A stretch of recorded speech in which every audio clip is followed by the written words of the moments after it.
Hello friends, welcome once again. तो again कुछ changes आए हैं, कुछ सर्कुलर्स आए हैं। एंड इस बार कंपनीज एक्ट में चेंजेस आए हैं। इस बार कंपनीज एक्ट ने कुछ सर्कुलर्स इशू किए हैं। And these are circular number 6, circular number 7 and circular number 8। So directly देखते हैं कि सर्कुलर नंबर 6 में क्या है। सर्कुलर नंबर 6 में the main is that relaxation of levy of additional charges in filing of certain forms under companies act and LLP act. यानी कि इसमें क्या किया है, जो एडिशनल फीस आपकी लेवी होने वाली है जब आप कंपनीज एक्ट के कुछ फॉर्म्स को या एलएलपी एक्ट के कुछ फॉर्म्स को कुछ टाइम पीरियड के विद इन कुछ फॉर्म्स को फाइल होना है, उन फॉर्म्स को अगर आप नहीं फाइल करते हैं तो हम सबको पता है कि एडिशनल फीस लेवी होने लगती है। तो इसमें कुछ रिलैक्सेशन दी गई है। क्या रिलैक्सेशन दी गई है, लेट्स सी दैट। रिलैक्सेशन ये दी गई है दैट बिकॉज ऑफ कोविड-19 जो भी फॉर्म्स फाइल होने हैं between the period 1 April 2021 to 31 May, यानी कि इन 2 महीने को बीच में 1 अप्रैल से लेके 1/4/21 से लेके 31/5/21 तक में जो भी फॉर्म्स फाइल होने हैं अंडर कंपनीज एक्ट 2013 और अंडर एलएलपी एक्ट 2008, उन सारे के फॉर्म्स के अगर आपने नहीं फाइल करे हैं तो अगर वो आप लेट फाइल करेंगे तो एडिशनल फीस लगेगी। बट ये सर्कुलर आया है और इसने ये बताया है कि जितने भी फॉर्म्स हैं जो कि आपकी जिनकी ड्यू डेट फाइल होती है, जो कि ड्यू डेट आपकी फॉल करती है बिटवीन 1 अप्रैल 2021 टू 31 मई 2021, उसके लिए एडिशनल टाइम दिया गया है अप टू 31 जुलाई 2021 कंपनीज के लिए, एलएलपीज के लिए, कि वो सारे फॉर्म्स फाइल कर सके विदाउट एनी एडिशनल फीस। यानी कि और कौन से फॉर्म्स एक्सक्लूडेड है इसमें से, CHG01, CHG04 एंड CHG09, ये सारे चार्ज क्रिएशन के फॉर्म्स हैं।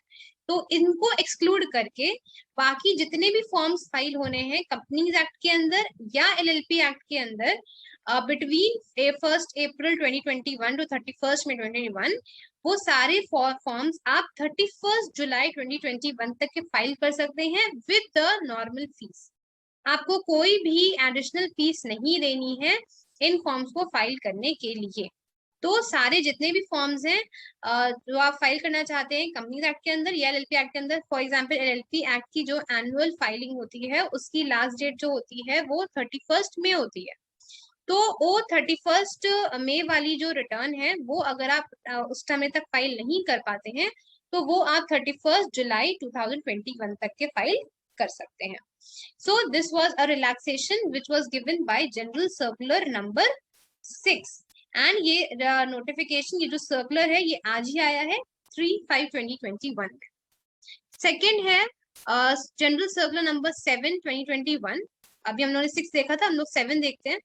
तो वहां पे जो एडिशनल फॉर्म्स में 3 फॉर्म्स को एक्सक्लूड किया गया था, that is CHG01, CHG04 and CHG09।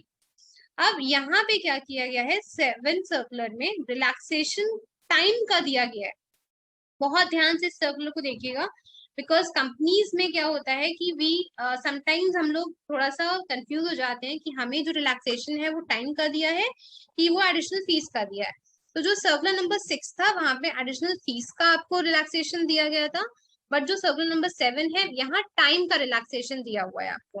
वहां सर्कुलर नंबर 6 में आप 31 जुलाई तक के अपने सारे फॉर्म्स फाइल कर दीजिए और आपको कोई एडिशनल फीस नहीं देनी पड़ेगी, यानी कि वो टाइम का भी एक्सटेंशन है एंड वो आपका फीस, एडिशनल फीस का भी आपको नहीं देनी पड़ेगी, उसका भी रिलैक्सेशन है। यहाँ आपको टाइम का एक्सटेंशन है। ये एप्लीकेबल किस पे है, ये एप्लीकेबल बेसिकली है वो फॉर्म्स पे जो कि चार्ज से रिलेटेड है, यानी कि CHG1 एंड CHG9। CHG4 की बात नहीं करी है, सिर्फ और सिर्फ CHG1 की बात करी गई है और CHG9 की बात करी गई। तो ये एप्लीकेबल इन फॉर्म्स के लिए है, लेकिन उनमें भी कंडीशंस लगाई गई हैं कि अगर आप ये फॉर्म फाइल करते हैं in respect of filing of form CHG1 and CHG09 by a company और a charge holder where the date of creation or modification of charge is before 1/4/2021, but the timeline for filing of such form has not expired under section 77 of the act as on 1/4/2021। यानी कि इसमें यह कहा गया है कि आपने charge जो है वो तो क्रिएट कर लिया है 1/4/21 के पहले, लेकिन जो उसको उसका फॉर्म फाइल करने की जो बात आती है, उसका जो टाइम पीरियड है वो अभी सेक्शन 77 के हिसाब से एक्सपायर नहीं हुआ है एज ऑन 1/4/21। फॉर एग्जाम्पल जो सेक्शन 77 में जो टाइम पीरियड दिया हुआ है वो 30 डेज का दिया गया है, ठीक है। और आपने फॉर एग्जाम्पल 1/4 पहले चार्ज तो क्रिएट किया था, लेकिन उसकी जो 30 दिन है वो 1/4/21 को एक्सपायर नहीं करते हैं। उस केस में आपका ये टाइम पीरियड का एप्लीकेबिलिटी है। दूसरा केस वो है जहां पे चार्ज क्रिएशन की जो डेट है वो फॉल करती है बिटवीन 1/4/2021 टू 31/5/2021, यानी कि 1/4/21 से लेके 31/5/21 तक के अगर आपने चार्ज क्रिएशन की डेट फॉलो कर दी, यहाँ फाइलिंग की तो बात ही नहीं हो रही, फाइलिंग की तो बात 1 महीने बाद यानी कि 30 डेज के बाद होगी। कुछ केसेस में टाइम पीरियड जो है वो एक्सटेंड भी हो सकता है टू 300 डेज। अगर आप रजिस्ट्रार से परमिशन ले लेते हैं तो that is all given in section 77। ये will not go deep into that. सिर्फ मैं इतना बता रही हूँ कि अगर डेट ऑफ क्रिएशन आपकी फॉल होती है 1/4/21 से लेके 31/5/21 में, तो भी आपका ये जो सेक्शन है, ये जो सर्कुलर है वो एप्लीकेबल हो। यानी कि ये सर्कुलर उन लोगों के लिए एप्लीकेबल नहीं होगा जिनकी चार्ज क्रिएशन की डेट 1/4/21 की थी और उसकी टाइमलाइन भी 1/4/21 के पहले खत्म हो चुकी है, यानी कि 30 दिन उसके 1/4/21 के पहले खत्म हो चुके हैं, उनके लिए एप्लीकेबल नहीं है। ये सिर्फ उन लोगों के लिए है जिनकी 1/4/21 के पहले डेट ऑफ क्रिएशन थी और उनकी टाइमलाइन अभी 1/4/21 को एक्सपायर नहीं हुई है, या फिर जो फॉल करेगी बिटवीन 1/4/2021 टू 31/5/2021। तो उस केस में ये तो एप्लीकेबल है। क्या रिलैक्सेशन दिया गया है टाइम का, ये देखते हैं। अगर in case a form is filed in respect of situation covered under sub para 1A मतलब जहां पे जो चार्ज क्रिएशन की डेट है वो 1/4/21 के पहले है और जो फॉर्म फाइलिंग की डेट है वो 1/4/21 में एक्सपायर नहीं हुई है, तो the period between beginning from 1/4/2021 ending on 31st May shall not be reckoned for the purpose of counting number of days under section 77 or 78. In case the form is not filed in this period, the first day after 31/3/2021 shall be reckoned as 1/6/2021 for the purpose of counting the number of days within which the form is required to be filed under section 77 or section 78 of the Act. तो उन्होंने ये कहा है कि अगर आपका जो पहला केस है उसमें क्या है कि उसमें 1/4/21 के पहले तक की आपकी जो एक्सपायरी है वो नहीं हुई है। फॉर एग्जाम्पल 30 दिन का टाइम हम मान के चलते हैं, 30 दिन के 20 दिन जो है वो आपके 1/4/21 तक के निकल चुके हैं। 1/4/21 तक में 20 दिन आपके निकल चुके हैं, रिमेनिंग आपके 10 डेज है, तो रिमेनिंग 10 डेज जो है उसकी काउंटिंग जो होगी वो 1/6/2021 से होगी, यानी कि उसकी जो काउंटिंग होगी वो 1/6/2021 होगी, यानी कि 1/6/2021 से 10/6/2021 तक के बाकी के 10 दिन का समय माना जाएगा।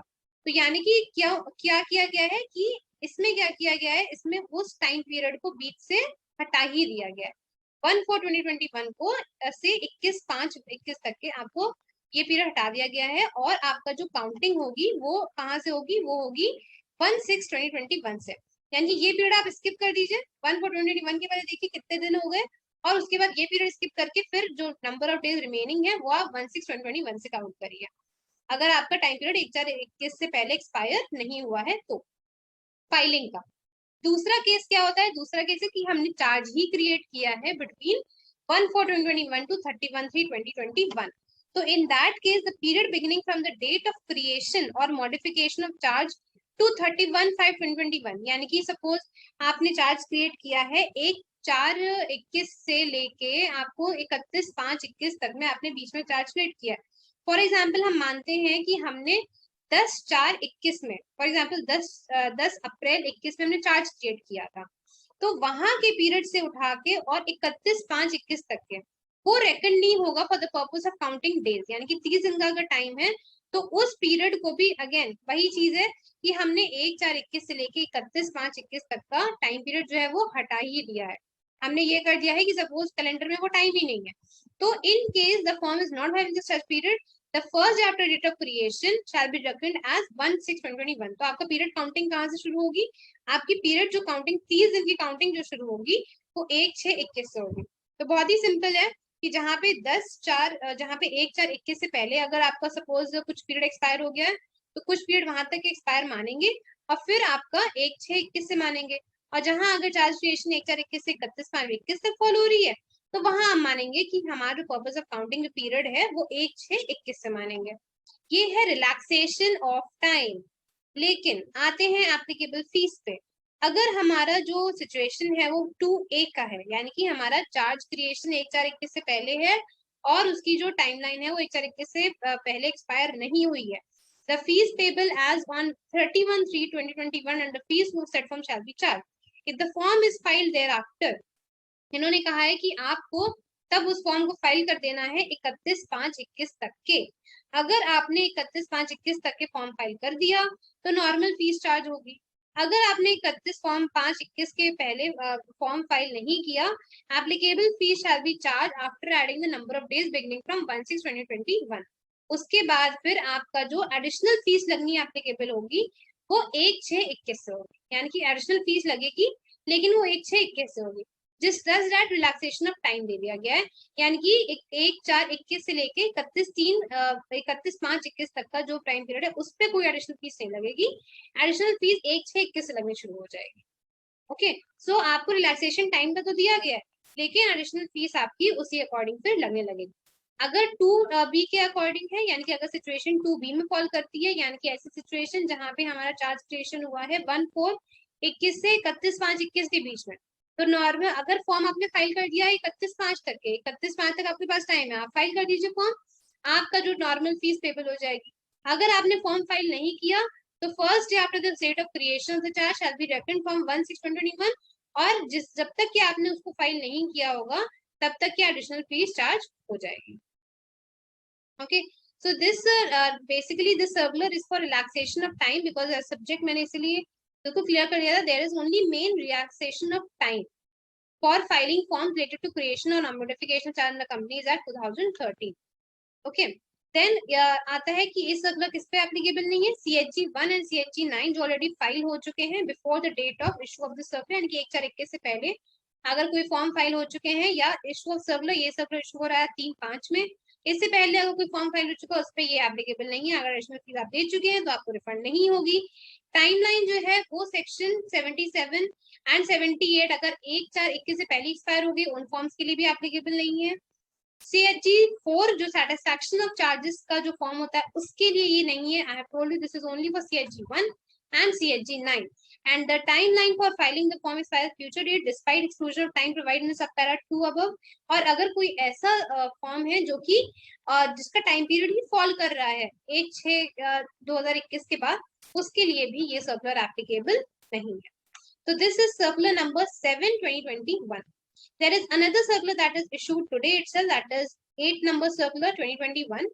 इसमें जो रिलैक्सेशन है वो टाइम पीरियड का रिलैक्सेशन है, gap between two board meeting under section 173 of Companies Act 2013। As per section 173 of Companies Act 2013, अगर आपको 2 बोर्ड मीटिंग होल्ड करनी है तो 2 बोर्ड मीटिंग को होल्ड करने के लिए आपका जो समय होना चाहिए, डिफरेंस समय में होना चाहिए, वो 120 डेज से ज्यादा का नहीं होना चाहिए। यहाँ पे उस टाइम पीरियड को 60 डेज से एक्सटेंड कर दिया गया है फॉर फर्स्ट 2 क्वार्टर्स, यानी कि अगर इन 2 क्वार्टर में आप मीटिंग हेल्ड कर रहे हैं तो आप कर सकते हैं with the time gap of difference between 180 days का डिफरेंस रख सकते हैं। According gap between 2 consecutive meetings में एक्सटेंड टू 1 यानी कि 6 महीने का गैप आप रख सकते हैं। सपोज आपने एक मीटिंग अप्रैल में हेल्ड करी तो एक मीटिंग फिर आप सितंबर में हेल्ड कर सकते हैं। 180 डेज का गैप आप रख सकते हैं during the quarter April to June and quarter July to September instead of 120 days as required in Companies Act 2013. So these were the 3 circulars that were issued: circular number 6, circular number 7 and circular number 8. I hope आपको ये समझ आया होगा। If you like the video, do press the like button and do share it with your friends.